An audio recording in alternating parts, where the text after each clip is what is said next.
అన్నమయ్య జిల్లా మదనపల్లి రియల్టర్ హత్య కేసులో దర్యాప్తు వేగవంతం చేశారు పోలీసులు. క్లూస్ టీంతో కీలక ఆధారాలు సేకరించారు. ఇంటి సీసీ కెమెరాలు పనిచేయకపోవడంతో అనుమానం వ్యక్తం చేస్తున్నారు. అటు భార్య కళ్లెదుటే గంగాధర్ను రాళ్లు కర్రలతో కొట్టి కిరాతకంగా హత్య చేశారు దుండగులు.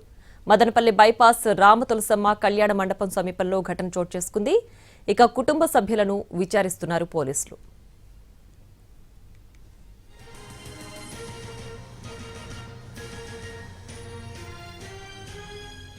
అన్నమయ్య జిల్లా మదనపల్లి రియల్టర్ హత్య కేసులో దర్యాప్తు వేగవంతం చేశారు పోలీసులు. క్లూస్ టీంతో కీలక ఆధారాలు సేకరించారు. ఇంటి సీసీ కెమెరాలు పనిచేయకపోవడంతో అనుమానం వ్యక్తం చేస్తున్నారు. అటు భార్య కళ్లెదుటే గంగాధర్ను రాళ్లు కర్రలతో కొట్టి కిరాతకంగా హత్య చేశారు దుండగులు. మదనపల్లి బైపాస్ రామతులసమ్మ కళ్యాణ మండపం సమీపంలో ఈ ఘటన చోటు చేసుకుంది. ఇక కుటుంబ సభ్యులను విచారిస్తున్నారు పోలీసులు.